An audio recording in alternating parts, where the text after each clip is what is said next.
Hello friends, welcome back to the next lecture. આપણે આગળના લેક્ચરમાં ચેપ્ટર નંબર 17 સ્ટાર્ટ કર્યું હતું, જેના અડધા ટોપિક આપણે પૂરા કર્યા હતા. એના પછીનો નેક્સ્ટ ભાગ જે છે આપણે આજે સ્ટાર્ટ કરીએ, બરાબર. જેમાં આપણે શ્વાસોશ્વાસ જે છે અને વાયુઓની આપલે ચેપ્ટર સ્ટાર્ટ કરેલું હતું, જે અંતર્ગત આપણે શ્વસન વાયુઓ જે છે એના વિનિમય માટેનો અભ્યાસ કરી રહ્યા છીએ, બરાબર. આપણે આગળ જે અભ્યાસ કર્યો હતો એ માત્ર ને માત્ર કઈ રીતે શ્વસનતંત્ર જે છે આવેલું છે, શ્વસનતંત્રના અંગો કયા કયા છે એના વિશે અભ્યાસ કરેલો હતો, બરાબર. એના પછીનો નેક્સ્ટ ટોપિક જે ચેપ્ટર આપણે જ્યાં પૂરું કર્યું હતું, બરાબર, છેલ્લે જે આપણે ટોપિક પૂરો કર્યો હતો એના પછીનો ટોપિક થશે શ્વસનનું કદ અને ક્ષમતા. એટલે કે આપણે શ્વાસોશ્વાસની ક્રિયા દરમિયાન કેટલા પ્રમાણમાં, મતલબ કે કેટલો વાયુ જે છે આપણા શ્વાસમાં દાખલ થાય છે, કેટલો વાયુ જે છે બહાર નિકાલ થાય છે, એના માટેના કેટલાક ટર્મિનોલોજી જે છે આપેલું છે, એક એક જોઈ લેજો. સૌથી પહેલું છે ટાઇડલ વોલ્યુમ, એટલે કે ટીવી. સામાન્ય શ્વસનની ક્રિયા દરમિયાન શ્વાસ અને ઉચ્છ્વાસનું પ્રમાણ આશરે 500 ml. એટલે આપણે નોર્મલ શ્વાસ લઈએ છીએ અને નોર્મલ ઉચ્છ્વાસ કરીએ છીએ ત્યારે કેટલા ml વાયુ જે છે એનું વહન થાય, તો એનું પ્રમાણ આવશે 500 ml. 500 ml આપણે O2 દાખલ કરીએ છીએ અને 500 ml ઉચ્છ્વાસ સ્વરૂપે જે CO2 બહાર નિકાલ કરીએ છીએ, એ પ્રમાણ એને કહેવાય ટાઇડલ વોલ્યુમ, બરાબર. જે સ્વસ્થ વ્યક્તિ હોય એમાં દર મિનિટે આશરે 6000 થી 8000 ml વાયુ જે છે એનું શ્વાસોશ્વાસ કરે છે. 500 ml જે છે, બરાબર, એક વખત છે. આગળ આવ્યું હતું આપણે કે 1 મિનિટમાં આપણે 12 થી 16 વખત શ્વાસ લઈએ છીએ, બરાબર, 1 મિનિટનું અંદાજ. તો એવરેજ 15 લેખે તમે ગણશો તો એ પ્રમાણે આ 6000 થી 8000 ml જે છે એ 1 મિનિટનું આપણું ટોટલ શ્વાસોશ્વાસનું કદ મળી જશે, બરાબર.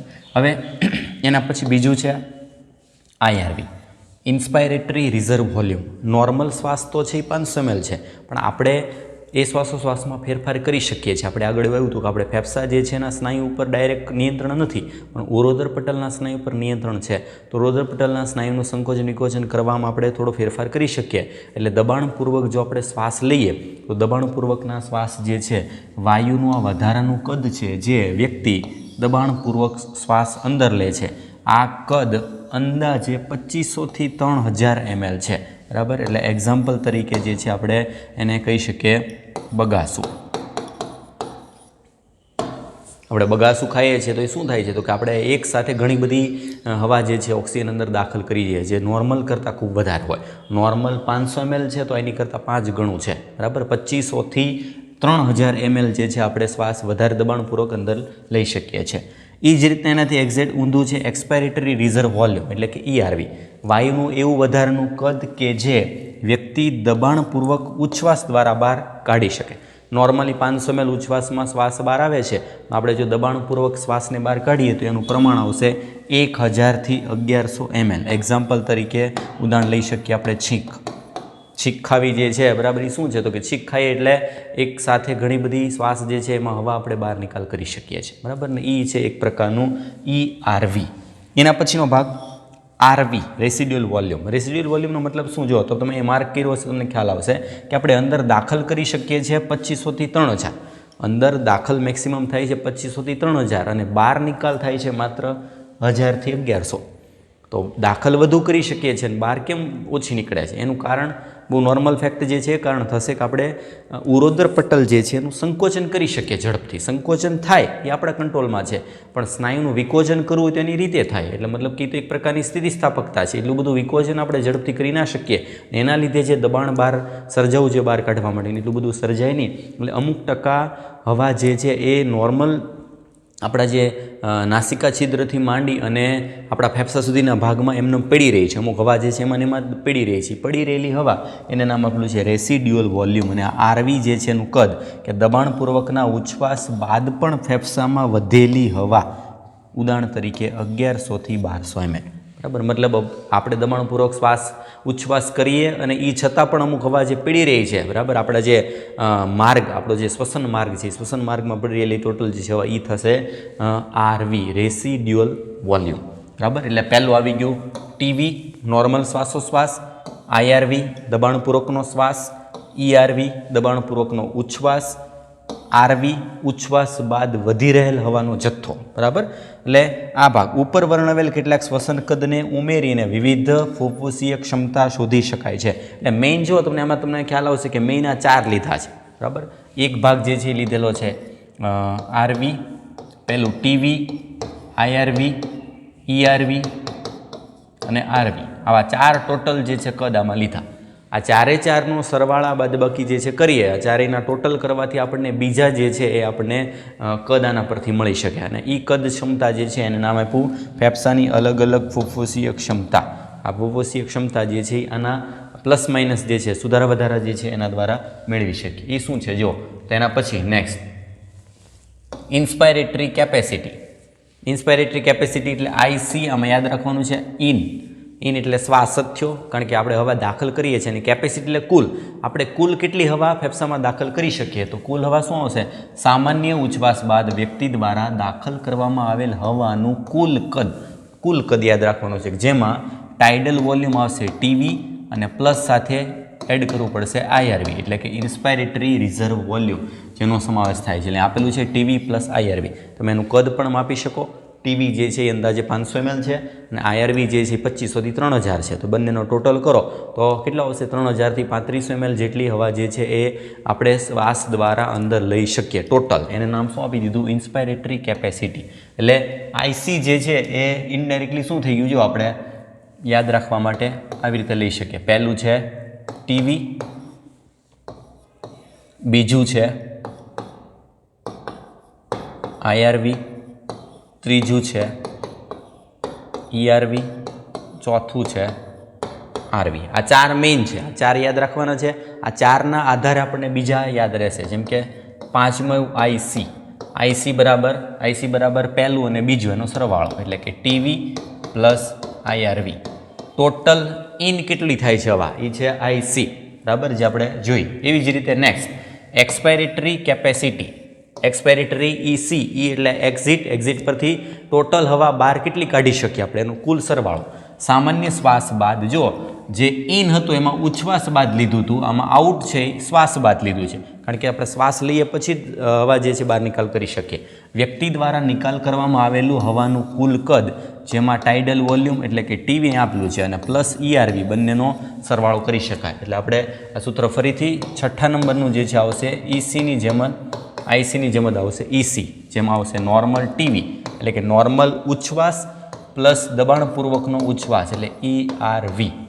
નોર્મલ જે છે ઉચ્છ્વાસ અને દબાણપૂર્વકનો ઉચ્છ્વાસ ટોટલ બહાર નીકળતું હોવાનું કદ શ્વાસ બાદ એ થશે એક્સપાયરેટરી કેપેસિટી. એટલે આ 4 જે છે એમાં પહેલા બેનો સરવાળો 5મું થશે, 6થું ઈસી માટે પહેલા અને ત્રીજાનો સરવાળો, એના પરથી 6થું મળશે. એના પછી next functional residual capacity. Functional એટલે કાર્ય કરતું, રેસિડ્યુઅલ એટલે વધ્યું રહેતું અને સી એટલે કેપેસિટી. એનો મતલબ શું? જો તો કે સામાન્ય ઉચ્છ્વાસ બાદ ફેફસામાં રહેલ હવાનું કદ, સામાન્ય ઉચ્છ્વાસ બાદ ફેફસામાં જે છે હવાનું કદ પીળું રહે છે, બરાબર. એ શું છે? એમાં આપેલું છે ઈઆરવી પ્લસ આરવી. આપણે ઈઆરવીનો મતલબ શું કીધો હતો? કે આપણે દબાણપૂર્વકનો ઉચ્છ્વાસ કરીએ, બરાબર, તો એ ખાલી ઈઆરવી છે, પણ તેમ છતાં અમુક ભાગ જે છે ફેફસામાં પીળો રહે છે. તો ખરેખર ફેફસામાં જે છે હવા છે કેટલી બહાર આપણે કાઢીએ છીએ એ સિવાયની કેટલીક વધી રહી છે, જો એને ગણી લઈએ તો એ હવા થશે એફઆરસી. એટલે 7મું આના પરથી મળશે ફંક્શનલ રેસિડ્યુઅલ કેપેસિટી એફઆરસી બરાબર શું થશે? ઈઆરવી દબાણપૂર્વકની હવા જે છે બહાર કાઢીએ છીએ અને બાકીની જે વધી રહેતી હતી એ ટોટલ રેસિડ્યુઅલ વોલ્યુમ, એ બંનેનો સરવાળો. એટલે 7મું આવશે ત્રીજા અને ચોથાનો સરવાળો, 5મું પહેલા બીજાનો સરવાળો, 6થું પહેલા ત્રીજાનો સરવાળો, 7મું ત્રીજા અને ચોથાનો સરવાળો. આ રીતે બીજા 3 સ્ટેપ જે છે મળ્યા છે. એ જ રીતે એના પછી નેક્સ્ટ વાઇટલ કેપેસિટી. તો બહુ યાદ રાખવા માટે સિમ્પલ, વાઇટલ એટલે જીવવું, જીવંત. આપણે જીવવા માટે આમાંથી કયા કયા ઘટકોની જરૂર પડે, તો વાઇટલ કેપેસિટીની ટેક્સ્ટબુક પ્રમાણે વ્યાખ્યા જો વ્યક્તિ દ્વારા દબાણપૂર્વકના ઉચ્છ્વાસ બાદ શ્વાસોશ્વાસમાં હવાનું મહત્તમ કદ છે, શ્વાસોશ્વાસ બે લઈ લીધું, હવાનું મહત્તમ કદ જે છે દબાણપૂર્વકના ઉચ્છ્વાસ બાદ શ્વાસોશ્વાસ એટલે દબાણપૂર્વકના ઉચ્છ્વાસ બાદ શ્વાસ આવી ગયું અને ઉચ્છ્વાસ આવી ગયું સાથે એનું ટોટલ કદ, એમાં ઈઆરવી, ટીવી અને આઈઆરવીનો સમાવેશ થાય છે. એટલે જો પહેલા 3નો સરવાળો, 8મું જે છે એ છે વીસી વાઇટલ કેપેસિટી. વાઇટલ કેપેસિટીમાં પહેલા બીજા ત્રીજા ત્રણેયનો સરવાળો થાય. ટીવી તો કે નોર્મલી શ્વાસોશ્વાસ આપણે લઈ શકીએ, લેવા પડે. બીજું આઈઆરવી એટલે ઇનડાયરેક્ટલી મેં શું કીધું હતું? દબાણપૂર્વક એટલે કે આપણે બગાસું ખાવાની જરૂર પડે છે, બરાબર. ને સાથે ઈઆરવી એટલે ઇનડાયરેક્ટલી શું કીધું? ઈઆરવી એટલે ઇનડાયરેક્ટલી શું કીધું? દબાણપૂર્વક એટલે કે બગાસું. આપણે બગાસું ખાવાની જરૂર પડે છે, બરાબર. ને સાથે ટીવી એટલે ઇનડાયરેક્ટલી શું કીધું? ERV એટલે કે દબાણપૂર્વકનો ઉચ્છ્વાસ, પહેલાં 3 એ 3 એનો સરવાળો અને ત્રણેયનો સરવાળો કરશું, બરાબર. ERV એટલે કે આપણે શીખવાની જરૂર પડશે. તો જે જીવવા માટે જરૂરી છે એ બધું વાઇટલ છે, એટલે એને નામ આપ્યું વાઇટલ કેપેસિટી. 4 એ 4 મેળા. એના પછી લાસ્ટ જે છે આવશે ટોટલ લંગ કેપેસિટી. ટોટલ કુલ, લંગ એટલે ફેફસા, આપણા ફેફસાની કુલ ક્ષમતા. તો આગળ જે આવ્યા છે એ 4 એ 4નો સરવાળો, ફેફસાની કુલ ક્ષમતા. દબાણપૂર્વકના શ્વાસ બાદ, જો અહીંયા દબાણપૂર્વકના ઉચ્છ્વાસ આવ્યું હતું, અહીંયા એવું છે દબાણપૂર્વકના શ્વાસ બાદ ફેફસામાં સમાવિષ્ટ હવાનું કુલ કદ છે, બરાબર. ટોટલ કદ જે છે એમાં RV, ERV, TV અને IRV, મતલબ આગળ જે લીધેલા છે એ 4 એ 4નો સરવાળો. આ પહેલા 4 એ 4 જે છે એનો સરવાળો, એટલે 9મું આવશે TLC, ટોટલ લંગ કેપેસિટી. એમાં TV plus IRV plus ERV, 3 તો હતા જ, પ્લસ ઉમેરી દેવાનું RV. આના આધારે આપણે બીજું સૂત્ર બનાવી શકીએ. ઘણા બધા સૂત્ર બને, કેમ કે TV અને IRV, બરાબર. TV અને IRV આવી ગયું છે ઓલરેડી. TV અને IRV જે છે એ કહેવાય IC, બરાબર. અને ERV અને RV આવી ગયું છે, એ છે FRC. આ બંનેનો સરવાળો થાય. આ 3 એ 3 બરાબર VC છે, તો આમાં ત્રણેય આવી ગયા છે. આ 1 2 3 TV, IRV, ERV, એટલે VC પ્લસ છેલ્લું RV. એ પ્રમાણે પણ TLC જે છે આપણે લઈ શકીએ. એટલે એના અલગ અલગ જે છે સૂત્રો ઘણા બધા થશે. ટોટલ પ્રમાણ જે પહેલાં 4નું છે, આ પહેલાં 4નું પ્રમાણ જે છે તમને આવડી જાય. પહેલાં 4 એ 4ના પ્રમાણમાં પ્લસ માઇનસ તમે કરશો એટલે એના પરથી બીજા 5 ખબર પડે. અને આ 5 એ 5 દ્વારા જે છે આપણે ટોટલ કદ જે છે, બરાબર, એના અલગ અલગ ઘટકો છે એની આપણે માહિતી મેળવી શકીએ, બરાબર. તો ટેક્સ્ટ બુકમાં તમારે જે આપેલી છે લાઇન ટુ લાઇન, બેડેપીટી લાઇન જે છે નીટમાં પૂછાય ને એનું પ્રમાણ પૂછાય, પ્રમાણ યાદ રાખવાનું છે, બરાબર. એના પછી નેક્સ્ટ ટોપિક છે વાયુઓની આપલે, એક્સચેન્જ ઓફ ગેસીસ. વાયુઓની આપલે કઈ રીતે થાય છે? તો આપણે શ્વાસોશ્વાસની ક્રિયા જોઈએ કે વાતાવરણમાંથી વાયુ ફેફસામાં પહોંચે છે અને ફેફસામાંથી વાયુ બહાર નિકાલ થાય છે. પણ હવે ફેફસામાં પહોંચી ગયા પછી ત્યાંથી રુધિરમાં કઈ રીતે જાય છે, એની વિનિમય જે છે કઈ રીતે પ્રક્રિયા થાય છે, એનો ટોપિક એના પછીનો. વાયુકોષ્ઠો વાયુ વિનિમયનું પ્રાથમિક સ્થાન છે. સૌથી મેઇન પહેલી સપાટી કે જ્યાં વાયુ વિનિમય થવાનો છે એ છે વાયુકોષ્ઠ મુખ્ય. વાયુ વિનિમય રુધિર અને પેશીઓ વચ્ચે પણ થાય છે. એટલે પહેલું સપાટી પ્રાથમિક સ્થાન જે છે આ છે, જેને આપણે નામ આપ્યું છે શ્વસન સપાટી, અને બીજી સપાટી છે રુધિર અને પેશી, એનું નામ છે પેશીય સપાટી. આ બે જંક્શન વચ્ચે વાયુઓની આપલે જે છે સતત થતી રહેશે, જે આપણે આગળના લેક્ચરમાં પણ કીધું હતું, બરાબર. અહીંયા ફરીથી જે સમજી લઈએ, બરાબર. જેમ કે એક ભાગ છે વાયુકોષ્ઠ, વાયુકોષ્ઠ ને રુધિર, આ બંનેની સપાટી જેનું નામ છે શ્વસન સપાટી. શ્વસન સપાટીથી ઓક્સિજનનું વહન કરવાનું છે રુધિર દ્વારા. ક્યાં? તો કે રુધિર અને કોષો કે પેશી, કોષો અથવા તો પેશી, જેનું નામ થશે પેશીય સપાટી. શ્વસન સપાટીથી પેશી સપાટી સુધી O2 જશે ને ત્યાંથી CO2 જે છે વહન થાય. આ માધ્યમ કોણ છે વચ્ચે? માધ્યમ છે મુખ્ય રુધિર. રુધિરના માધ્યમ દ્વારા જે છે આ રીતે બે સપાટીઓ વચ્ચે વહન થાય છે. હવે રુધિર કઈ રીતે અને કયા કયા સ્વરૂપે વહન કરે છે, બરાબર, એ આપણે પ્રકાર ખાલી સ્વરૂપ ભણવાના છે. જો O2 અને CO2નું આ સ્થળે વિનિમય દબાણ સાંદ્રતા ઢોળાશના આધારે સરળ પ્રસરણ દ્વારા થાય છે. આખી જે પ્રક્રિયા જે છે વાયુઓનું એક સિમ્પલ પ્રસરણ છે. જેમ કેમ આપણે અગરબત્તી જગવીએ અને ધુમાડો આખા રૂમમાં પ્રસરી જાય છે, એમાં વાયુઓ છે, વાયુઓનું દબાણ ઢોળાશ, જ્યાં વધુ દબાણ છે ત્યાંથી ઓછા દબાણ તરફ ઓટોમેટિક જે છે વાયુઓ ઢોળાશ આધારિત એક સાદું પ્રસરણ કરે છે, જેના માટે કોઈ વાહક પ્રોટીનની જરૂર પડતી નથી.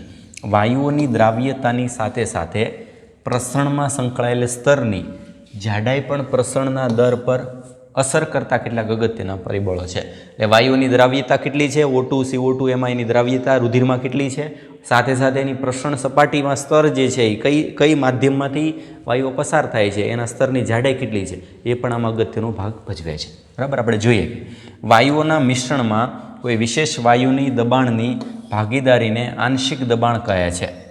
આંશિક દબાણ એટલે શું? જો વાયુઓના મિશ્રણમાં કોઈ વિશેષ વાયુના દબાણમાં ભાગીદારીને આંશિક દબાણ કહે છે. જે O2 જે CO2 અને ઓક્સિજનને PO2 થી દર્શાવાય છે, જેમાં આંશિક દબાણ કહે છે અને ઓક્સિજનને PO2 દર્શાવાય છે. એટલે આંશિક દબાણ માટે શબ્દ આપ્યો ઓક્સિજનનું આંશિક દબાણ, એના માટે નામ આપ્યું PO2, અને કાર્બન ડાયોક્સાઇડ જે છે એના માટે દબાણ આપ્યું PCO2, બરાબર. મતલબ કે આપણે શ્વાસમાં વાયુ લઈએ છીએ બધા, તેમાં વાયુઓનું મિશ્રણ હોય, તો એમાં ઓક્સિજનનું દબાણ કેટલું છે એના માટે એને શું નામ આપ્યું? આંશિક દબાણ.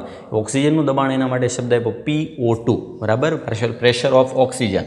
વાતાવરણીય વાયુઓ અને બંને પ્રસરણ સ્થાનોમાં આ બંને વાયુઓનું આંશિક દબાણનું કોષ્ટક જે છે દર્શાવેલું છે. કોષ્ટકના આધારે આ કોષ્ટક જે છે એના આંકડા યાદ રાખવાના છે. આ જે છે નીટમાં પૂછાય, બરાબર, રિપીટ થાય છે આંકડાના આધારે તમને આના પરથી ખ્યાલ આવી જાય કે કનું ક્યાંથી ક્યાં વહન થવાનું છે. શરૂઆત ક્યાંથી થાય જો તો સૌથી પહેલાં આમાં આંકડા આપેલા છે. દરેકે દરેક આંકડા જે છે એ mmHg એક દબાણનો એકમ છે, એમાં આંશિક દબાણ આ એકમમાં આપેલા છે. શરૂઆત ક્યાંથી થાય જો તો સૌથી પહેલું છે O2, ઓક્સિજન માટેનું PO2. આ જે બધા દરેકે દરેક ભાગ જે છે એનો PO2 કેટલો આપેલો છે? તો PO2માં પ્રમાણ આપેલું છે. સૌથી પહેલું છે વાતાવરણ. વાતાવરણમાં 159 mmHg જે છે ત્યાંથી દાખલ થશે વાયુકોષમાં. શું કામ? કારણ કે 159 વધારે છે એટલે ત્યાંથી ઓટોમેટિક વાયુકોષમાં દાખલ થાય. આ પ્રક્રિયાને આપણે કહીએ છીએ શ્વાસની પ્રક્રિયા દ્વારા વાતાવરણમાંથી ફેફસામાં આ દબાણ તફાવતને આધારે દાખલ થઈ ગયો ઓક્સિજન. વાયુકોષવાળો ભાગ જે છે એમાં વાયુકોષવાળા ભાગ વાયુકોષ એટલે ઇનડાયરેક્ટલી શું થઈ ગયું કે ફેફસામાંથી શુદ્ધ રુધિર એટલે જો આપેલું છે કે ઓક્સિજનયુક્ત રુધિર જે છે એમાં મોટા ભાગે શું આવશે કે ધમની, મોટાભાગની ધમની અને ફુફ્ફુસીય શિરા. આ બે ભાગ જે છે ઓક્સિજનયુક્ત આવશે. ઓક્સિજન વિહીન મોટાભાગની શિરા અને સાથે ફુફ્ફુસીય ધમની. હવે વાત થશે તો વાયુકોષ જે છે એટલે કે ફેફસામાંથી સૌથી વધારે જે છે એ બરાબર સૌથી વધારે રુધિર ક્યાં દાખલ થાય? તો કે હૃદયવાળા ભાગમાં. હૃદયમાં દાખલ થાય મતલબ હૃદયમાં ઓક્સિજનયુક્ત રુધિર જે છે કોણ લઈને જાય છે? તો ઓક્સિજનયુક્ત રુધિર જે છે લઈને જાય છે ફુફ્ફુસીય શિરા, અને હૃદયમાંથી અંગોમાં કોણ લઈ જાય છે? ધમની, બરાબર. સાથે સાથે 95 વાળા ભાગ જે છે, હવે રુધિર દાખલ થઈ ગયું હૃદયમાં, તો હૃદયવાળા ભાગમાંથી ફેફસામાંથી પસાર થઈને આવશે 40 વાળો ભાગ લીધો છે. 40 વાળો ભાગ જે છે શિરા, અને ત્યાંથી આખી શિરાઓ અંગ જે છે એના દ્વારા જશે પેશીઓમાં. એટલે એક દબાણ ઢોળાંશ છે જો કે 159, 104, 95, 40 અને 40 ફરીથી આકૃતિ દ્વારા સમજીએ. જો આનો આ ભાગ આપણે એક વ્યવસ્થિત આકૃતિ આપેલી છે, આકૃતિ આધારે જે છે આપણે સમજી શકીએ. જો બંને આપેલું છે કે શ્વાસ દ્વારા જે વાયુ દાખલ થાય છે એમાં PO2 જે છે 104, PCO2 જે છે 40 છે, બરાબર. આ વાયુકોષવાળા ભાગમાં દર્શાવેલું છે. વાયુકોષની અંદર વાયુનું દબાણ કેટલું છે આપણે એક ઓક્સિજનના સંદર્ભમાં ખાલી સમજીએ. જો દાખલા તરીકે વાતાવરણમાંથી, આ વાતાવરણ છે, વાતાવરણમાં PO2 જે છે આપેલું છે 159, બરાબર, જે 104 કરતાં વધુ છે એટલે 104 વાળા ભાગમાં દાખલ થશે. ફેફસામાં આવી ગયું એટલે ફેફસામાંથી દાખલ ક્યાં થાય છે? જો ઓક્સિજન દાખલ થયું ક્યાં? ફુફ્ફુસીય શિરા. તો ફુફ્ફુસીય શિરા જે છે એમાં PO2નું દબાણ કેટલું થાય? ફુફ્ફુસીય શિરાવાળા ભાગમાં જો તમે આંકડા જો એટલે તમને ખ્યાલ આવશે. ફુફ્ફુસીય શિરા એમ દર્શાવેલું છે. ફુફ્ફુસીય શિરા એટલે કેટલું થાય? 95. તો અહીંયા આવશે 95 mmHg. તો 95 જે છે એ 104 કરતાં ઓછું છે એટલે ફુફ્ફુસીય શિરા દ્વારા દાખલ ક્યાં થશે? બરાબર. તો હૃદયવાળા ભાગમાં, હૃદયમાં દાખલ થાય. હૃદયવાળા ભાગમાં જે છે ડાબા કર્ણકમાંથી ડાબા ક્ષેપકવાળા ભાગ, ડાબા ક્ષેપકમાંથી દાખલ થશે ધમની. આ બધા ભાગ જે છે દૈહિક ધમનીમાં આપેલું છે કે PO2નું દબાણ જે છે કેટલું છે? 95. બંનેનું સમાન હશે, બરાબર. એટલે પહેલું દબાણ ઢોળાંશ શું થયું? 159, 104, ત્યાંથી ફુફ્ફુસીય શિરા 95, ત્યાંથી ફરીથી પાછી દૈહિક ધમનીઓ 95 વાળા ભાગમાંથી ઓક્સિજન શરીરની પેશીઓ જે છે એમાં દાખલ થશે. શરીરની પેશીઓ જે છે વાળા ભાગ એમાં આપેલું છે કેટલું છે? 40. તો અહીંયા ફરીથી આવશે શરીરની પેશીઓમાં, એમાં PO2 લઈએ 40. તો આ 40 સુધીના ભાગમાં એક દબાણ ઢોળાંશ જે છે ઘટતો રહે છે. હવે સેમ 40 વાળા દબાણ ઢોળાંશમાં શરીરની પેશી O2 વાપરે છે, CO2 મુક્ત કરે. CO2 મુક્ત થાય છે તો CO2 મુક્ત થાય એમાં શરીરની પેશીઓમાં CO2નું આંશિક દબાણ કેટલું? તો અહીંથી સ્ટાર્ટ થશે. અહીંથી આ રીતે એ છે 45. એટલે અહીંયા આવશે PCO2નું પ્રમાણ થશે 45.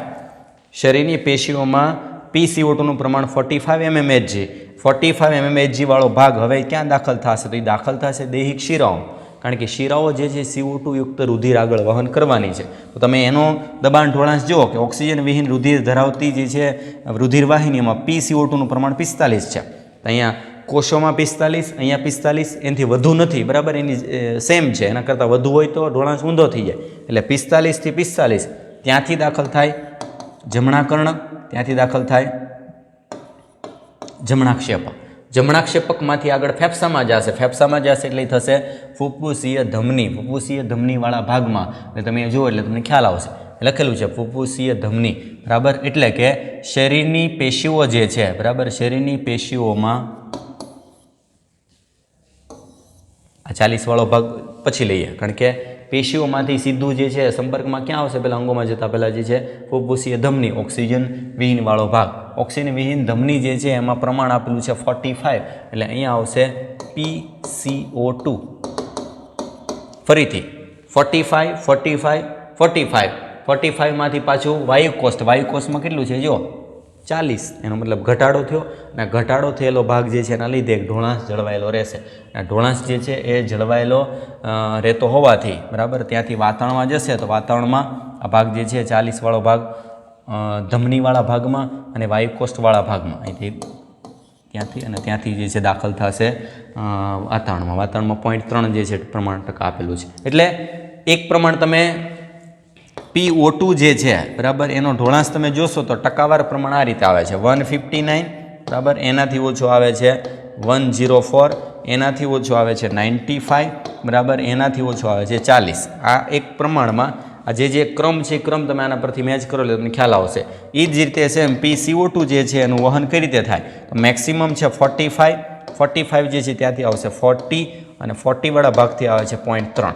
આ દબાણ ઢોળાંશના આધારે જે છે એનું વહન થાય છે. એટલે આ એક પ્રકારે થઈ ગયો PO2, ઓક્સિજન જે છે એનો વહન માર્ગ. શ્વસન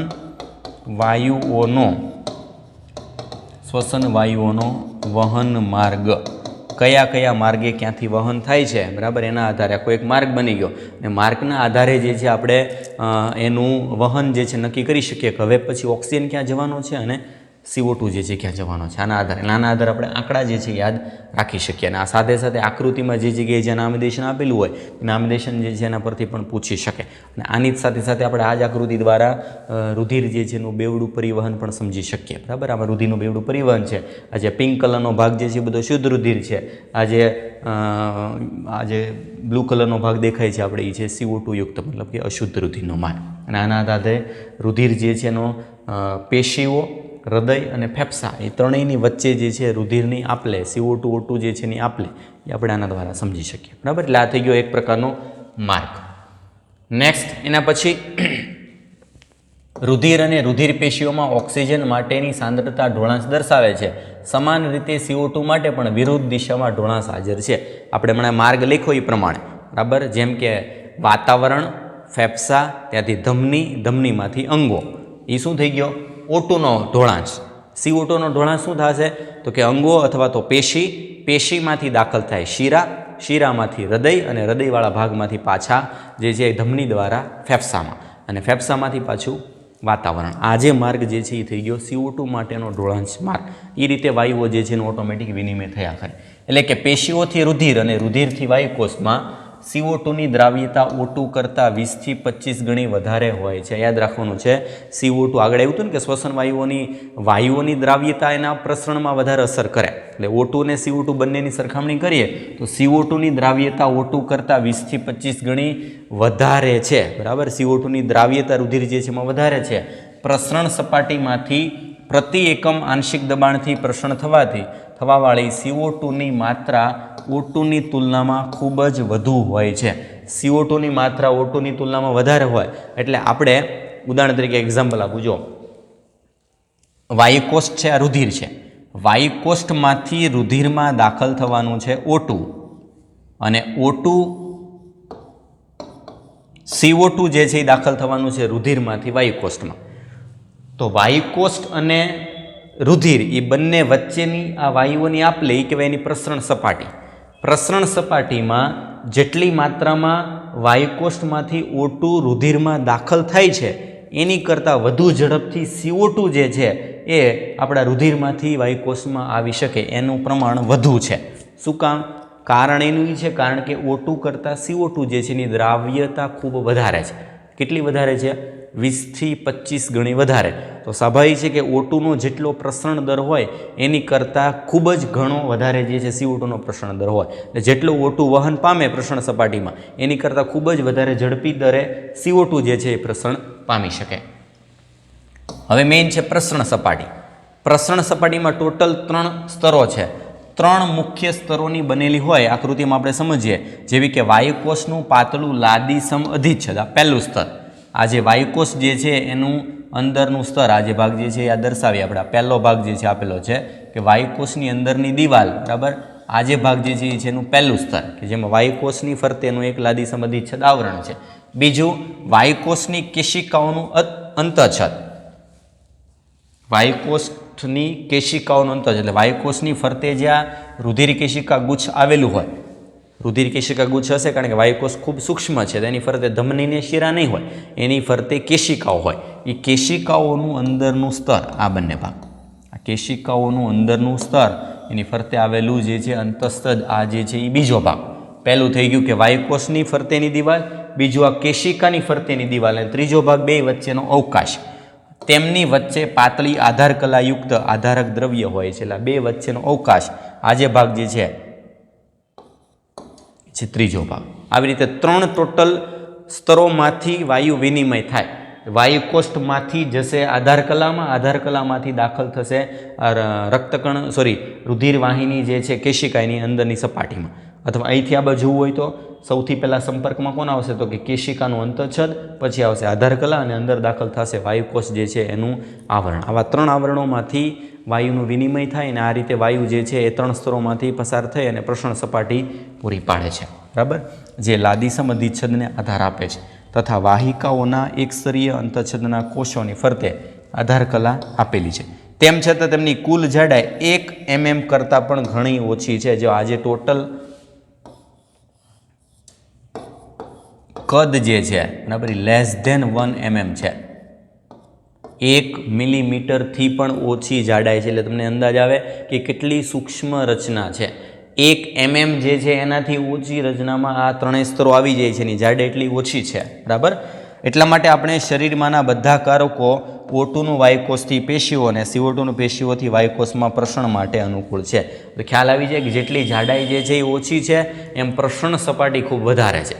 જેટલા સૂક્ષ્મ વાયુકોષ્ઠો છે એની ફરતેની આવરણ સપાટી જે છે વધે એમ ટોટલ ક્ષેત્રફળ વિસ્તાર જે છે પ્રસરણ સપાટીનો વધી જાય અને આના લીધે તે ઝડપથી વાયુઓનું વિનિમય થઈ શકે. બીજું આકૃતિ યાદ રાખવાની છે. આકૃતિ પૂછાઈ ગઈ છે. આકૃતિમાં જે જગ્યાએ જ્યાં નામદેશન આપેલું છે એ નામદેશનવાળો ભાગ જે જગ્યાએ જે છે એ જ પ્રમાણે એઝ ઇટ ઇઝ યાદ રાખવાનું છે, બરાબર. અને આના આધારે જે છે આપણે નામદેશન અને 3 સપાટીના સ્તરો જે છે પૂછાઈ શકે, બરાબર. નેક્સ્ટ એના પછી વાયુનું વહન. રુધિર દ્વારા O2 અને CO2નું વહન થાય છે, પણ એ વહન કઈ રીતે અને કયા દ્વારા થાય છે એના પ્રકાર ભણવાના છે. જો તો સૌથી પહેલાં ટકાવારી. O2 અને CO2ના વહન માટે રુધિર એક માધ્યમ છે. લગભગ 97% ઓક્સિજન રુધિરમાંના રક્તકણ દ્વારા વહન પામે છે. 97% એટલે મોટા ભાગનું સૌથી વધુ રુધિરમાં O2 વહન પામે છે રક્તકણ દ્વારા. શું કામ? કારણ ખબર હોવું જોઈએ.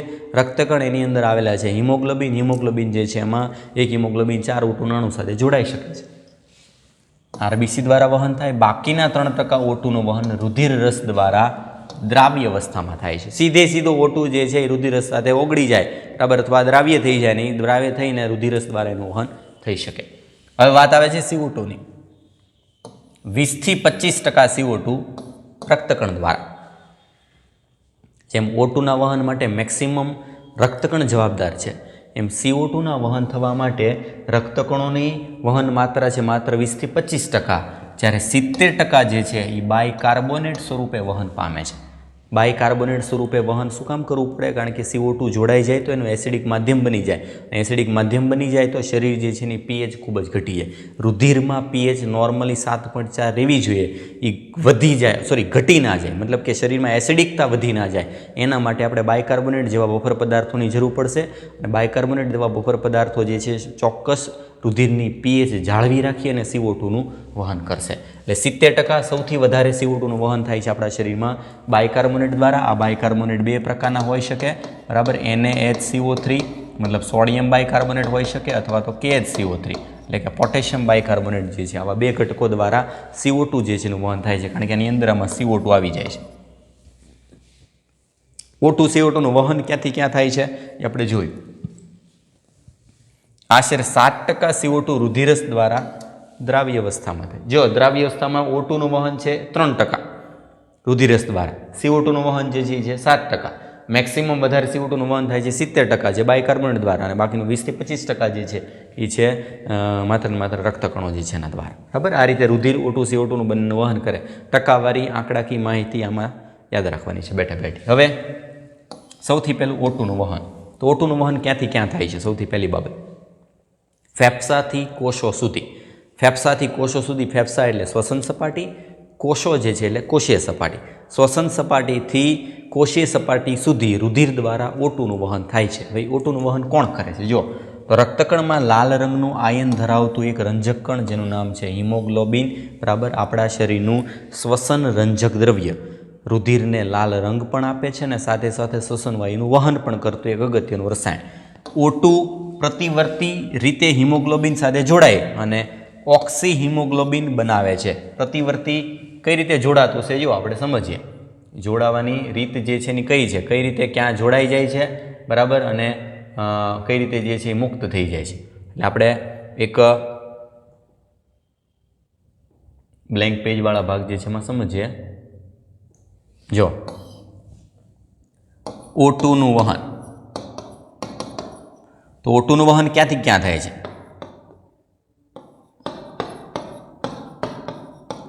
શ્વસન સપાટીથી પેશીય સપાટી. શ્વસન સપાટીથી પેશી સપાટી તરફ O2 નું વહન થાય તો ઓક્સિજન હિમોગ્લોબિન સાથે જોડાઈ જાય એટલે કે HbO2 ઓક્સી હિમોગ્લોબિન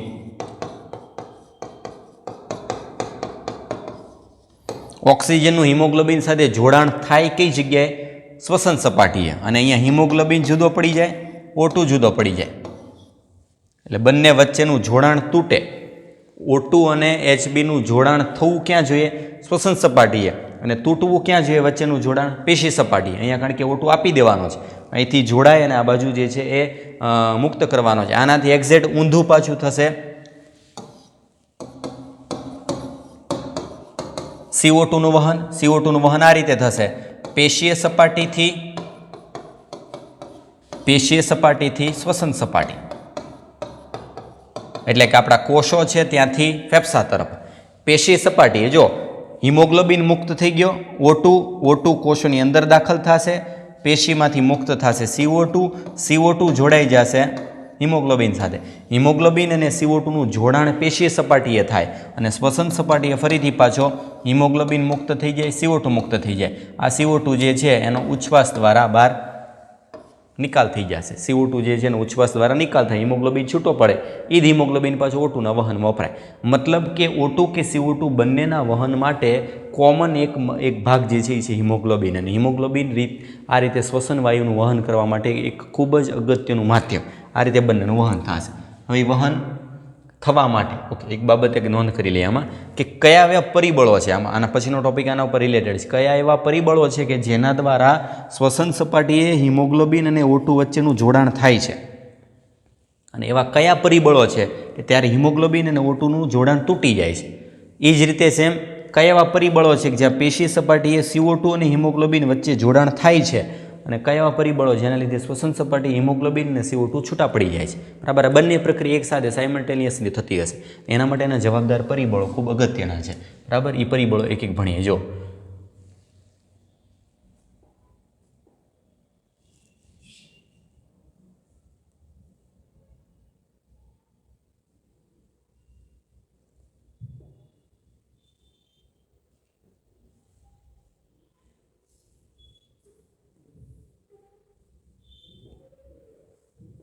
અહીંયા આપણે હતા. જો દરેક હિમોગ્લોબિન અણુ વધુમાં વધુ 4 O2ના અણુઓનું વહન કરે છે. દરેક હિમોગ્લોબિન વધુમાં વધુ 4 O2નું વહન કરે. એનું કારણ શું છે?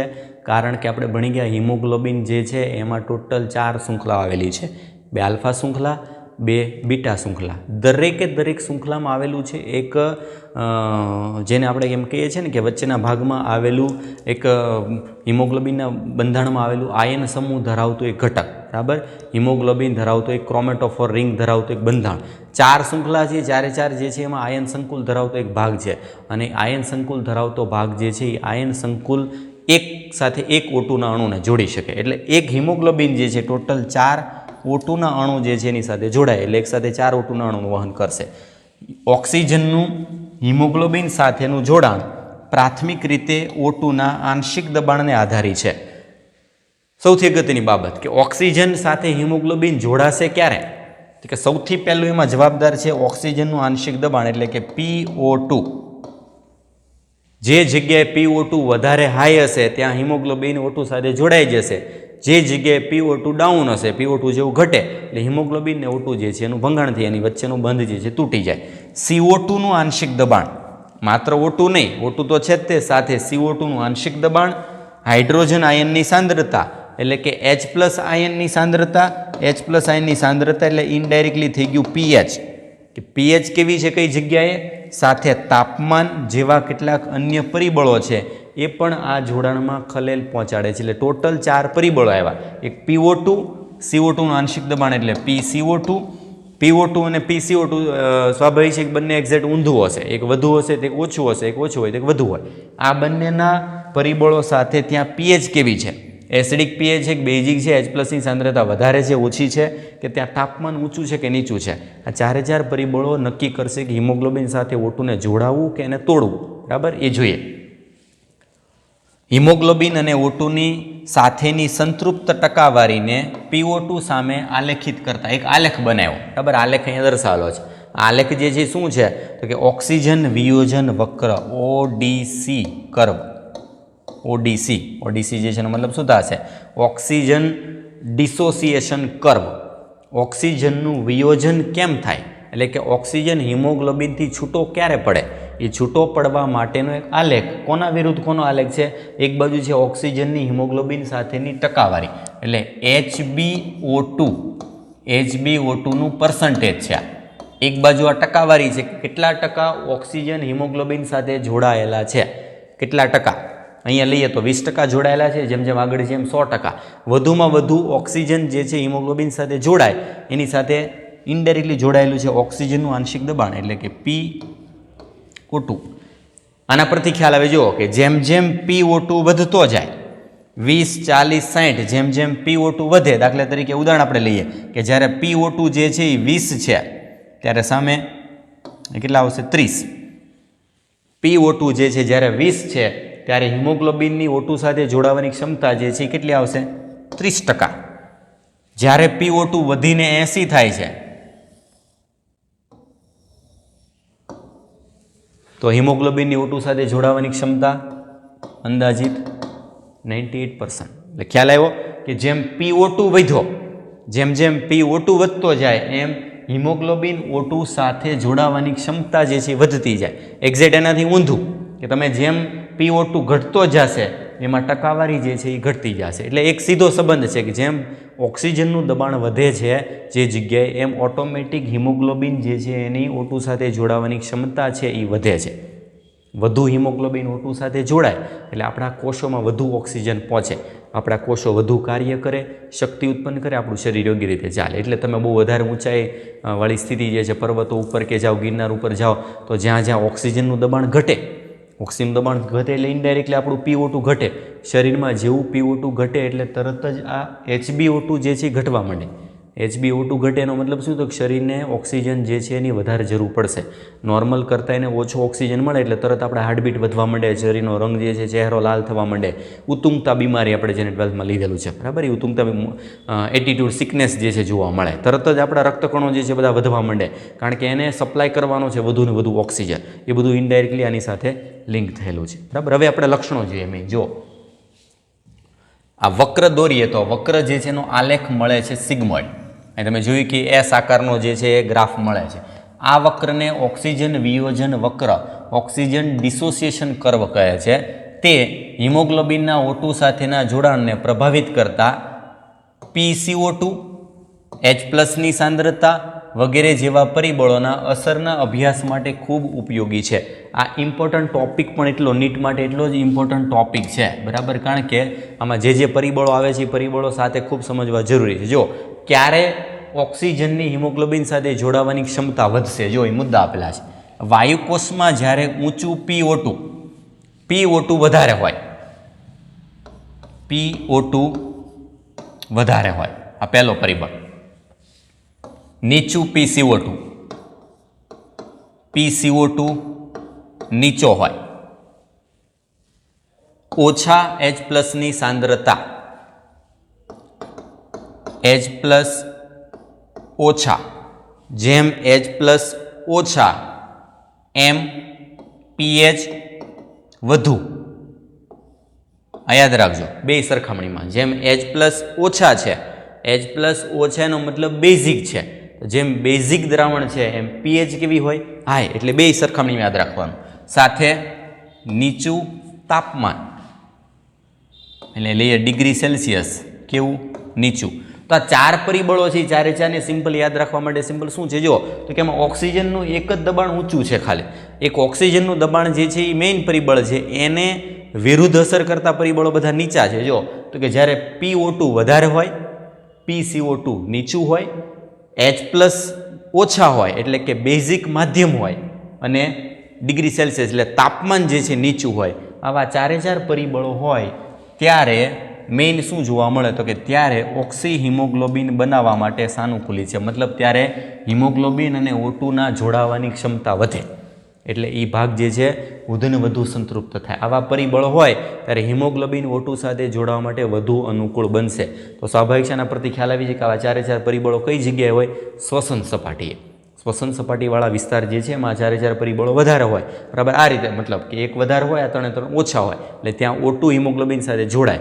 સેમ આની વસ્તુ જ્યારે પેશીય સપાટી થાય ત્યારે આ બધા પરિબળો ઊંધા થઈ જાય, એટલે O2 હિમોગ્લોબિનથી તરત છૂટો પડી જાય, કારણ કે એની સંતૃપ્ત ટકાવારી જે છે એ તરત કેવી થઈ જાય, ડાઉન. એટલે આ ચારે ચાર પરિબળો યાદ રાખવાના છે, બરાબર. હવે આની સાથે એક એવું પૂછે છે કે વક્ર જમણી બાજુ ખસે છે અને વક્ર ડાબી બાજુ ખસે છે, તો એને કઈ રીતે લેવાનું. જો તો આ એક મુખ્ય ગ્રાફ તો છે જ તે, અને આપણે આ રીતે બીજો ગ્રાફ દર્શાવી.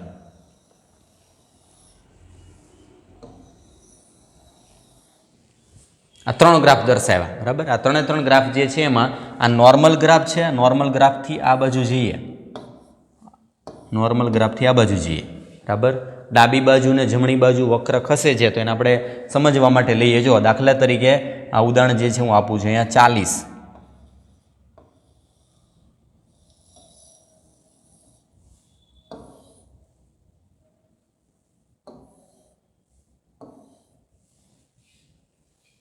કલર બદલાઈ દઈએ એટલે સમજવામાં તમને સરળતા રહેશે. જો 3 મેં અલગ અલગ ગ્રાફ દર્શાવ્યા છે. એમાં 40 PO2 છે. PO2 જ્યારે 40 હોય ત્યારે જ્યારે ગ્રાફ જે છે આ બાજુ ખસે છે ત્યારે ઓક્સિજનનું દબાણ 30, એટલે કઈ બાજુ ખસ્યું છે, જમણી બાજુ. જમણી બાજુ ખસે, બરાબર. તો PO2 જે છે, બરાબર, એ 40 છે, એકનો એક જ સેમ PO2 દબાણે જ્યારે ગ્રાફ જે છે એ જમણી બાજુ ખસેડીએ તો એની ક્ષમતા જે છે ઘટી જાય છે. આ નોર્મલ ક્ષમતા છે, બરાબર. ત્યારે અંદાજિત લઈએ 75%. અને એની જ વસ્તુ જ્યારે ગ્રાફ જે છે ડાબી બાજુ ખસે, આ કઈ બાજુ, ડાબી બાજુ. ડાબી બાજુ ખસેલો ભાગ જે છે ત્યારે ક્ષમતા જે છે એની 95 લઈએ. એનો મતલબ વક્ર જ્યારે ડાબી બાજુ ખસે, જેમ જેમ વક્ર ડાબી બાજુ ખસે એમ એની O2 સાથે જોડાવાની ક્ષમતા વધે. વક્ર ડાબી બાજુ ખસે એટલે આ પરિબળ ઉમેરી દેવાનું કે O2 સાથે હિમોગ્લોબિનને જોડાવાની ક્ષમતા ક્યારે વધે, PO2 વધારે હોય, PCO2 નીચું હોય, H+ ઓછા હોય, તાપમાન નીચું હોય અને વક્ર ડાબી બાજુ ખસે ત્યારે. વક્ર ડાબી બાજુ ખસે ત્યારે એના જોડાવાની સંભાવના વધારે હોય. જેમ વક્ર દૂર જશે, જમણી બાજુ ખસે, એમ PO2 જે છે, બરાબર, સોરી PO2 શું, HB અને O2 જે છે એની જોડાવાની ક્ષમતા ઘટતી જાય છે. જમણી બાજુ અને ડાબી બાજુ આ રીતે ખસે, એના મુદ્દા જે તમારે યાદ રાખવાના છે. એટલે આ 4 મુદ્દાના આધારે એક યાદ રાખવાનું છે, આ PO2 અને PCO2 વાળો ભાગ જે છે માત્ર ને માત્ર આપણે ઓક્સિજનનું જોડાણ દર્શાવ્યું છે. જોડાણ તૂટે ક્યારે, તો આનાથી એક્ઝેક્ટ ઊંધી બધી પરિસ્થિતિ થાય ત્યારે. જો તો કે જ્યારે પેશીઓમાં, અહીં તમે માર્ક કર્યો એક, જો આ ભાગ વાયુકોષ્ઠમાં હતો, વાયુકોષ્ઠ હોય ત્યાંથી પેશીમાં લઈ જવાનું છે O2 ને. વાયુકોષથી પેશીમાં ઓક્સિજન લઈ જવાનો છે તો વાયુકોષના સ્થળે આપણે O2ને જોડવા પડશે અને પેશીઓના સ્તરે આપણે O2ને તોડવા પડશે, મતલબ હિમોગ્લોબિનથી જુદા પાડવા પડશે. જુદા પાડવા માટે પેશીઓમાં કયા પરિબળો છે? જો નીચું PO2, ઊંચું PCO2, ઊંચા H+ અને ઊંચું તાપમાન. આ બધા પરિબળો હોય ત્યારે ઓક્સી હિમોગ્લોબિનમાંથી ઓક્સિજનનું વિયોજન થાય. પહેલાં જે જોડાણ થતું હતું આની કરતાં ઊંધા પરિબળો હોય ત્યારે ઓક્સિજન ત્યાંથી છૂટો પડી જાય છે. આ રીતે સ્પષ્ટ દર્શાવે છે કે ઓક્સિજન હિમોગ્લોબિન સાથે ફેફસાની સપાટીએ જોડાય છે, પેશીઓમાં વિયોજન પામે. સામાન્ય દેહધાર્મિક પરિસ્થિતિમાં દર 100 ml ઓક્સિજનયુક્ત રુધિર 5 ml O2 પેશીઓને પહોંચાડે છે. એક આંકડો આપેલો છે, એક લિમિટ આપેલી છે કે દર 100 ml રુધિરે કેટલા ml O2 વહન થાય છે? કેટલો થશે? 5 ml. બરાબર. માત્ર જે છે 5%. દરેકે દરેક 100 ml હોય રુધિર ત્યારે માત્ર 5 ml જે છે ઓક્સિજનનું વહન થાય છે એનું પ્રમાણ આપેલું છે. પ્રમાણ યાદ રાખવાનું છે અને ગ્રાફ સમજીને યાદ રાખવાનો છે.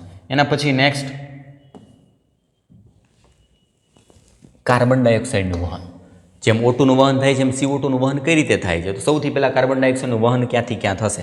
તો આગળ કીધું પ્રમાણે CO2 હિમોગ્લોબિન દ્વારા કાર્બેમિનો હિમોગ્લોબિન સ્વરૂપે વહન પામે છે આશરે 20-25%. 20-25% CO2નું વહન કયા સ્વરૂપે થાય? તો કાર્બેમિનો હિમોગ્લોબિન, જેમાં CO2 હિમોગ્લોબિન સાથે જોડાય છે. આ જોડાણ CO2ના આંશિક દબાણ સાથે સંબંધિત છે. CO2ના આંશિક દબાણ સાથે. PCO2ની માત્રા વધુ છે તો વહન થશે, ઓછું છે તો વહન ઓછું થશે. PO2 એ જોડાણને અસર કરતું મુખ્ય પરિબળ છે. જો PCO2 પરિબળ મેઇન છે, PO2 પરિબળ મેઇન છે. PO2 વધુ હશે તો ઇનડાયરેક્ટલી શું થઈ ગયું કે PCO2 નીચું જશે. PO2 જે છે નીચું હોય તો ઇનડાયરેક્ટલી PCO2 વધુ હશે. જો PCO2 વધુ હોય તો CO2નું વહન થશે. PO2 વધુ હોય તો O2નું વહન થશે. જ્યારે પેશીઓમાં PCO2 વધુ હોય અને PO2 ઓછું હોય ત્યારે કાર્બન ડાયોક્સાઇડનું જોડાણ થાય અને વાયુકોષમાં PCO2 ઓછું હોય અને P વધુ હોય, PO2 વધુ હોય ત્યારે CO2નું કાર્બેમિનો હિમોગ્લોબિનમાંથી વિયોજન થાય છે. એટલે બહુ સિમ્પલ જો તમને યાદ સમજવા માટે કે આપણે વાયુકોષ્ઠ જે છે ત્યાંથી લઈ જવાનું છે O2ને કોષો અથવા તો પેશીઓમાં.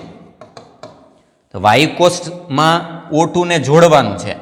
HbO2 જોડાશે અને અહીંયા HbCO2 સાથે જોડાશે. આમ O2નું વહન થશે, અહીંથી આ બાજુ CO2નું વહન થશે. તો વાયુકોષમાં HbO2 સાથે કયા માધ્યમમાં જોડાય? તો કે ત્યાં PO2 હાઈ હોય અને ત્યાં PCO2 જે છે એ લો હોય. આ પરિસ્થિતિમાં સામે કોષો સપાટી જે છે ત્યાં કે PO2 જે છે એ ઘટી જાય કારણ કે ઓક્સિજન વપરાય અને સામે PCO2 છે એ હાઈ હોય. PCO2 હાઈ છે એટલે હિમોગ્લોબિન સાથે CO2 જોડાઈ જાય. PO2 હાઈ છે એટલે હિમોગ્લોબિન સાથે O2 જોડાઈ જાય અને આ રીતે બંને પરસ્પર વિરુદ્ધ દિશામાં જે છે આ રીતે એકબીજાના વહનમાં ઉપયોગી છે. એટલે કે પેશીઓમાં હિમોગ્લોબિન સાથે જોડાયેલ CO2 વાયુકોષ્ઠમાં મુક્ત થાય કાર્બનિક એનહાઇડ્રેટ ઉત્સેચકની મદદથી ખૂબ ઊંચી સાંદ્રતા રક્તકણમાં અને ખૂબ ઓછી માત્રા રુધિરસમાં પણ હોય છે. આ ઉત્સેચક પણ આ પ્રક્રિયાને બંને દિશામાં સાનુકૂળ બનાવે. એટલે ઇનડાયરેક્ટલી યાદ રાખવાનું છે. જો કાર્બોનિક એનહાઇડ્રેટ ઉત્સેચક જે છે એની ખૂબ વધારે સાંદ્રતા રક્તકણમાં છે. રક્તકણમાં કાર્બોનિક એનહાઇડ્રેટ ઉત્સેચકની મદદથી પણ આપણે CO2નું વહન કરી શકીએ. કઈ રીતે? જો એક પ્રક્રિયા આપેલી છે. CO2 અને H2O બંને જોડાય, કાર્બોનિક એનહાઇડ્રેટ બરાબર H2CO3 થાય, H2CO3નું વિયોજન થાય, H+ અને HCO3 - મુક્ત થાય. એટલે ફરીથી શું આવ્યું? બાયકાર્બોનેટ. બાયકાર્બોનેટ દ્વારા CO2 જે છે એનું વહન થશે અને આ બાયકાર્બોનેટ સ્વરૂપે જ આપણે આગળ આવ્યું હતું કે ટોટલ જે છે પ્રમાણના 70% વહન જે છે એ બાયકાર્બોનેટ દ્વારા થાય અને એના માટે જવાબદાર મહત્વનો ઉત્સેચક કયો થશે? કાર્બોનિક એનહાઇડ્રેટ, જે રક્તકણમાં વધુ છે અને સાથે સાથે રુધિરસમાં ઓછો છે. પેશી સ્તરે અપચયના કારણે CO2નું આંશિક દબાણ ઓછું હોય તેથી CO2 રક્તકણ અને રુધિરસમાં પ્રસરણ પામે અને બાયકાર્બોનેટ અને H+ અને HCO3 - બનાવે છે. એટલે જો CO2 દાખલ થઈ જાય પ્રસરણ પામી રક્તકણમાં અને રુધિરસમાં દાખલ કર્યું, જેમ કે CO2 બરાબર જોડાઈ જાય પાણી સાથે બરાબર આ રીતે CO2 જે છે દાખલ થાય છે. એ CO2 દાખલ થઈ બરાબર અને H2CO3 બનાવે. H2CO3નું વિભાજન થઈ જાય H+ અને HCO3 - માં. વાયુકોષ સ્તરે જ્યારે PCO2 નીચું હોય ત્યારે આ પ્રક્રિયા વિરુદ્ધ દિશામાં થાય. આખી પ્રક્રિયા જે છે ઊંધી થઈ જશે. એક બાજુ બાયકાર્બોનેટ આપણે બનાવવાનો છે CO2 વહન કરતી વખતે, અને જ્યારે CO2 ને વહન પૂરું થઈ જાય ત્યારે આ પ્રક્રિયા પછી ઊંધી થશે, બરાબર. ઊંધી પ્રક્રિયા થઈ અને CO2 મુક્ત કરવાનો છે. જોડવાનું હોય ત્યારે આ પ્રક્રિયા બનાવવું પડશે, CO2 છૂટો પડો હોય ત્યારે ઊંધી પ્રક્રિયા કરવી પડે. એટલે આ જે દિશામાં પ્રક્રિયા થાય છે, આમાં આ જે દિશામાં થાય છે, બરાબર, એ ક્યાં થશે? શ્વસન સપાટી. શ્વસન સપાટી આ દિશામાં થશે. આ દિશામાં પ્રક્રિયા જે છે, બરાબર, સોરી ઊંધું થઈ ગયું. આ જે છે એ થશે પેશીય સપાટી, અને આ ભાગ જે છે એ થશે શ્વસન સપાટી. શ્વસન સપાટીવાળા ભાગ જે છે ત્યાં પ્રક્રિયાથી ઊંધી થશે, કારણ કે એક બાજુ આપણે CO2 મુક્ત કરવાનો છે, એક બાજુ CO2 ને વહન કરવા માટે બાયકાર્બોનેટ બનાવવાનો છે. H2O બને છે આ રીતે. પેશી સ્તરે CO2 બાયકાર્બોનેટ સ્વરૂપે ગ્રહણ થાય છે. જો પેશી સ્તરે આવી ગયું ને, પેશી સ્તરે બાયકાર્બોનેટ સ્વરૂપે CO2 ગ્રહણ થયો અને વાયુકોષના સ્તરે વહન પામેલ CO2 બહાર મુક્ત થાય. કારણ કે બાયકાર્બોનેટ સ્વરૂપે આપણે ઉચ્છ્વાસ નથી કરવાના, ઉચ્છ્વાસ તો CO2 સ્વરૂપે જ કરવાના છે, બરાબર. પ્રત્યેક 100 ml ઓક્સિજન વિહીન રુધિર, બરાબર, એટલે કે અશુદ્ધ રુધિર વાયુકોષમાં લગભગ 4 ml CO2 મુક્ત કરે. આગળ 5 ml આવ્યું હતું, અહીંયા 4 ml, બરાબર. બંને જે છે એનો રેશિયો યાદ રાખવાનો છે. દર 100 ml રુધિરમાં O2 નું વહન કેટલું થાય છે? તો 5 ml. CO2 નું વહન થાય છે 4 ml. નેક્સ્ટ ટોપિક એના પછી શ્વસનનું નિયમન. આખી જે આ બધી પ્રક્રિયાઓ થાય છે બધી યોગ્ય રીતે થાય છે. નોર્મલ શ્વાસોશ્વાસ ચાલતા હોય તો એનું નિયમન કોના દ્વારા થાય? અમુક પરિસ્થિતિ શરીરમાં એવી પણ આવે કે જ્યારે આપણે શ્વાસોશ્વાસની પ્રક્રિયા વધારવી પડે, તો એ વધારવાની પ્રક્રિયા કોણ કરે છે? કઈ રીતે થાય છે? જો માનવમાં તેના શરીરમાં પેશીઓની જરૂરિયાત અનુસાર શ્વસનની લયબદ્ધતા સંતુલિત અને સ્થિર રાખવાની એક મહત્વપૂર્ણ ક્ષમતા હોય. એ શબ્દ મહત્વનો છે, પેશીની જરૂરિયાત મુજબ. કારણ કે 24/7 આપણા શરીરમાં બધી પરિસ્થિતિ સમાન નથી. જ્યારે જે કન્ડિશન આવે એ પ્રમાણે આપણું શરીર નિયમન કરતું હોય છે. આ નિયમન ચેતાતંત્ર દ્વારા થાય છે. કોના દ્વારા? તો કે મગજમાં આવેલ લંબમજ્જા, મેડ્યુલા વિસ્તાર, મગજ જે છે એનો છેલ્લો ભાગ, પશ્ચ મગજનો છેલ્લો ભાગ લંબમજ્જા, એમાં આવેલું છે એક વિશિષ્ટ શ્વસન લયબદ્ધતા કેન્દ્ર આવેલું છે. શ્વસન લયબદ્ધતા કેન્દ્ર, બરાબર, કે જે શ્વસનની ક્રિયાનું નિયમન કરે કે આપણા શરીરમાં શ્વસનની કેવી જરૂરિયાત છે, વધુ જરૂરિયાત છે કે ઓછી જરૂરિયાત, મતલબ વધારવાની જરૂર છે કે ઘટાડવાની, જે પ્રાથમિક રીતે શ્વસનના નિયમન માટે જવાબદાર છે. નોર્મલ શ્વાસોશ્વાસ જે ચાલે છે એમાં નોર્મલ આપણે શ્વાસ લઈએ છીએ, ઉચ્છ્વાસ કરીએ છીએ, કાંઈ વધારે ઘટાડાની જરૂર નથી, આપણે યાદ નથી રાખવું પડતું, ઓટોમેટિક શ્વાસોશ્વાસ થયા કરે છે. એ નોર્મલ સામાન્ય શ્વાસોશ્વાસ આના દ્વારા નિયમન થાય. કયા દ્વારા? તો કે લંબમજ્જામાં આવેલા શ્વસન લયબદ્ધતા કેન્દ્ર, એક રિધમ કેન્દ્ર છે, બરાબર. પણ સાથે મગજના પોન્સ વિસ્તાર, મગજના જે લંબમજ્જાની ઉપર આવેલો સેતુ વિસ્તાર, એ પ્રદેશમાં એક અન્ય કેન્દ્ર છે જે શ્વાસ અનુચલન કેન્દ્ર, ન્યુમોટેક્સિક કેન્દ્ર, શ્વાસ અનુચલન, ગુજરાતી ઇંગ્લિશના બે યાદ રાખજો. આ કેન્દ્ર એવું છે કે જે જ્યારે જરૂર પડે ત્યારે ફેરફાર કરે છે, જે શ્વસન લયબદ્ધતા કેન્દ્રના કાર્યનું નિયમન કરી શકે છે. આ કેન્દ્રના ચેતાકીય સંકેતો શ્વાસના સમયમાં ઘટાડો કરી શકે છે અને આ રીતે શ્વસન દરમાં ફેરફાર કરી શકે છે. સપોઝ ઉદાહરણ તરીકે નોર્મલ આપણે સ્થિતિમાં છીએ, સૂતા છીએ, બરાબર, બેઠા છીએ, ત્યારે શ્વસન લયબદ્ધતા કેન્દ્ર દ્વારા શ્વાસોશ્વાસ ચાલતા હોય. ઇનડાયરેક્ટલી ઇમરજન્સી પરિસ્થિતિ આવી જ્યારે આપણે દોડવાની જરૂર પડી, દોડવાની ક્રિયા સમયે આપણા શ્વાસોશ્વાસમાં ફેરફાર કરવા પડશે, ત્યારે ઓક્સિજનની ડિમાન્ડ વધશે, ત્યારે કોણ સક્રિય થાય? શ્વાસ અનુચલન કેન્દ્ર, ન્યુમોટેક્સિક કેન્દ્ર જે છે એ સક્રિય થાય ને ઓટોમેટિક આપણા શ્વાસ લયબદ્ધતા કેન્દ્રને મેસેજ આપે કે આ વધારવાની જરૂર પડશે. એટલે પછી વધારો ઘટાડો જે છે કોણ બેલેન્સ કરે છે? શ્વાસ અનુચલન કેન્દ્ર, ન્યુમોટેક્સિક કેન્દ્ર છે એ વધારો ઘટાડો કરે છે, ફેરફાર કરે છે. નોર્મલ ચાલવાનું કોણ કરે છે? આ લયબદ્ધતા કેન્દ્ર. લયબદ્ધતા કેન્દ્રની પાસે એક રાસાયણિક સંવેદી વિસ્તાર આવેલો છે જે CO2 અને હાઇડ્રોજન આયન માટે અતિ સંવેદી હોય છે. જો લયબદ્ધતા કેન્દ્રની પાસે એક બીજું કેન્દ્ર, બરાબર, આ નોર્મલી ચેતાતંત્ર દ્વારા થયું. બીજું નિયમન રાસાયણિક નિયમન પણ છે. આપણા શરીરમાં કોઈ રસાયણોનું પ્રમાણ વધઘટ થાય તો એ પણ ઓટોમેટિક જે છે શ્વાસોશ્વાસની ક્રિયામાં ફેરફાર કરી શકે. જેમ કે કેમોસેન્સિટિવ વિસ્તાર, જે CO2ની માત્રા અને H+ની માત્રા, આપણા શરીરમાં CO2ની માત્રા વધી કે ઘટી, આપણે કેમ પેલું PO2 આપણે પલ્સ જે છે એના માટે ઓક્સિજન માપીએ છીએ, ઓક્સીમીટર બાર, એ રીતે આપણા શરીરમાં CO2ની માત્રા વધારે છે કે ઓછી છે, એ પ્રમાણે જેવું વધઘટ થાય એટલે તરત આપણું આ કેન્દ્ર સક્રિય થઈ જાય. pH વધઘટ થાય, બરાબર, pH વધઘટ થાય, H+નું પ્રમાણ વધઘટ થાય એટલે તરત એ સક્રિય થઈ જાય. આ પદાર્થોની વૃદ્ધિથી, એટલે જો શરીરમાં H+ વધે કે CO2 વધે, જે CO2 અને હાઇડ્રોજન આયન માટે અતિસંવેદી હોય આ પદાર્થોની વૃદ્ધિથી કેન્દ્ર સક્રિય થાય અને લયબદ્ધતા કેન્દ્રને સંકેત આપે, શ્વસનની પ્રક્રિયામાં જરૂરી ગોઠવણ કરે છે જેથી પદાર્થોનો નિકાલ થઈ શકે. જેવું શરીરમાં CO2 વધી જાય કે H+ વધી જાય એટલે ઓટોમેટિક આપણા શરીરના લયબદ્ધતા કેન્દ્રને મેસેજ જાય અને એનો નિકાલ કરવાનો એટલે કે નોર્મલ પરિસ્થિતિ લાવવાનો પ્રયત્ન કરશે. મહાધમની કમાન, ગ્રીવાધમની સાથે જોડાયેલ સંવેદી રચનાઓ પણ CO2 અને H+ની સાંદ્રતા ફેરફાર ઓળખી શકે છે. મહાધમની કમાન આપણા હૃદયમાંથી નીકળતી મેઇન મુખ્ય મોટી ધમની, મોટી ધમનીવાળા ભાગ જે છે તો એમાં આપણા O2 CO2નું પ્રમાણ કેટલું છે. ગ્રીવાધમની જે છે આપણે મતલબ કે જે હૃદયમાંથી ગ્રીવાધમની મગજને ઓક્સિજન પૂરો પાડે છે એ બંને ધમનીઓનું પ્રમાણ O2 CO2નું ખૂબ ઇમ્પોર્ટન્ટ છે. એમાં આવેલી સંવેદી રચનાઓ ત્યાં પણ સેન્સર આવેલા છે. સેન્સર તરત આપણા એ જે છે ભાગમાં CO2 અને H+નું પ્રમાણ તપાસે, થોડોક પણ એમાં કોઈ ફેરફાર આવે એટલે તરત આપણા લયબદ્ધતા કેન્દ્ર હોય એની તરત એક્ટિવ કરે.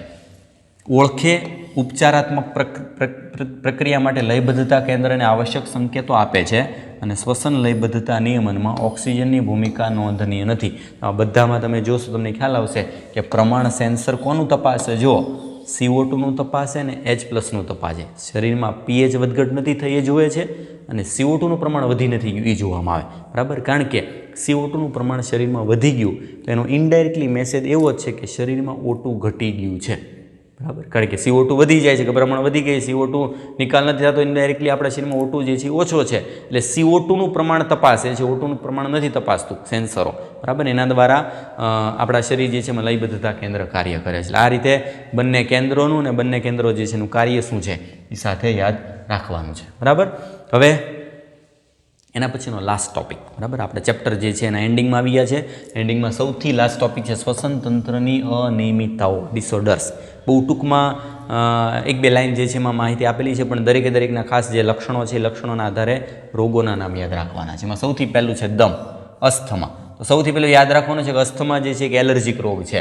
શ્વાસવાહિની અને શ્વાસવાહિકોમાં દાહ, ઇન્ફ્લામેશનના કારણે શ્વાસોશ્વાસ સમયે અવાજ આવવો, બરાબર, અને શ્વાસોશ્વાસમાં તકલીફ થાય છે. યાદ રાખજો, એક એલર્જીક રોગ છે. એલર્જીક રોગ છે અને એલર્જીક રોગ માટે દમ જે છે એમાં એક પ્રકારનો અસ્થમા જે છે એમાં એલર્જીક શેના થાય, એલર્જી થવા માટે જવાબદાર હોય હિસ્ટામાઇન. આપણે ઓલરેડી રોગ પ્રતિકારક શક્તિવાળું ચેપ્ટર જે છે એમાં આવી ગયું છે. હિસ્ટામાઇન, સેરોટોનિન બધા ઘટકો જે છે એ એલર્જી પ્રેરે છે એટલે એમાં એન્ટી હિસ્ટામાઇન ઘટક આપવું પડે. એમ્ફીસેમા. એમ્ફીસેમા એક ક્રોનિક એટલે કે વારંવાર ઉથલો મારતો દીર્ઘકાલીન રોગ છે. મટે નહીં, સારો થઈ જાય ટાઇફોઇડની જેમ, સારું થઈ જાય એવું લાગે પણ પાછું અઠવાડિયે પછી ફરીથી પાછું થાય, એમ વારંવાર એકને એક રિપીટ થાય પ્રક્રિયા. એને કહેવાય ક્રોનિક ઉથલો મારતો રોગ, જેમાં વાયુકોષની દિવાલ નુકસાન પામે છે, શ્વસન સપાટીમાં ઘટાડો થાય છે. ધૂમ્રપાન માટેના મુખ્ય કારણો પૈકીનું એક છે. વાયુકોષનું મેઇન કામ છે આપણા વાયુઓ જે છે એના શ્વસન સપાટીમાં O2 CO2ની આપલે કરવી. O2 આપવો, CO2 લઈ લેવો તો એ શ્વસન સપાટી વિસ્તાર ઘટી જાય. આ સપાટી જેટલી ઘટતી જાય, બરાબર, એટલે O2 CO2નું વહન થશે નહીં. બરાબર, અને એમાં મેઇન કારણ આપ્યું છે ધૂમ્રપાન. વ્યાવસાયિક શ્વસનની અનિયમિતતા, વ્યસનને લગતી. વ્યવસાય આપણો કયો છે? સિલિકોનની ફેક્ટરીમાં કામ કરતા હોય તો સિલિકોનના કણો જે છે શરીરમાં જતા હોય તેને સિલિકોસિસ એવું નામ આપેલું છે. બરાબર, આમાં નામ નથી આપેલા. કેટલાક ઉદ્યોગો કે જેમાં જ્યાં પથ્થર ઘસવાનું અથવા તો તોડવાનું કામ થતું હોય, ધૂળના કણો નીકળે છે, શરીરની સુરક્ષા પ્રણાલી પરિસ્થિતિ સંપૂર્ણ રીતે પહોંચી વળતી નથી, લાંબા ગાળે સોજા ઉત્પન્ન થાય છે અને તેના કારણે ફાઇબ્રોસિસ જોવા મળે. રેશામય પેશીઓનો ઝડપી વધારો, બરાબર, થાય છે. મતલબ કે ફેફસાવાળા ભાગ જે છે એમાં કોષોનો જથ્થો વધી જાય અને અમુક ભાગ જે છે એને બ્લોક કરી દેશે, આપણા શ્વસન માર્ગ જે છે એને બ્લોક કરી દેશે, જેના પરિણામ સ્વરૂપે ફેફસાને ગંભીર નુકસાન થઈ શકે છે. ઉદ્યોગોમાં કામ કરનારાઓને માસ્કનો ઉપયોગ કરવો જોઈએ. સિલિકોનની ફેક્ટરીમાં કામ કરતા હોય તો સિલિકોસિસ થાય. એસ્બેસ્ટોસિસ જે છે શબ્દ આવે, એસ્બેસ્ટોસની ફેક્ટરીમાં કામ કરતા હોય તેમાં શરીરમાં એસ્બેસ્ટોસ દાખલ થાય તો એના માટે શબ્દ આપેલો છે એસ્બેસ્ટોસિસ. બરાબર, આ બધામાં મેઇન એક શબ્દ છે ફાઇબ્રોસિસ. બરાબર, એ ભાગ જામી જાય અને આપણો માર્ગ જે છે એ બ્લોક કરી દે એટલે એને ગભરામણ થશે, શ્વાસ જે છે એમાં રૂંધામણ જોવા મળશે. આ થઈ ગયા શ્વસનતંત્ર જે છે એને સંબંધિત રોગ. બરાબર, આટલા ભાગમાં આપણે ચેપ્ટર નંબર 17 જે છે એ પૂરું કર્યું. એના પછીના ચેપ્ટરો છે 18 અને 19. તો 18 અને 19 વાળા ભાગમાં 18મું ચેપ્ટર જે છે ખાસ કરીને કે જે હૃદયને લગતું છે. એમાં હૃદયની આખી રચના, હૃદયના દરેકે દરેક તંત્ર જે છે એને આપણે બહુ ટૂંકમાં એક લેક્ચરમાં આખું ચેપ્ટર જે છે રિવાઇઝ કરવાનો પ્રયત્ન કરશું. બરાબર, ટેક્સ્ટ બુકમાંથી બેઠી લાઈન જે છે યાદ રાખવાની છે, કોઈ વસ્તુ એક્સ્ટ્રા કરવાની નથી, પણ કોન્સેપ્ટ તમને ખબર હોવી જોઈએ અને આંકડાકીય માહિતી એમાં યાદ રાખવાની છે. બરાબર, બાકીનું નેક્સ્ટ ચેપ્ટર જે છે આગળના નેક્સ્ટ લેક્ચરમાં આપણે સ્ટાર્ટ કરશું.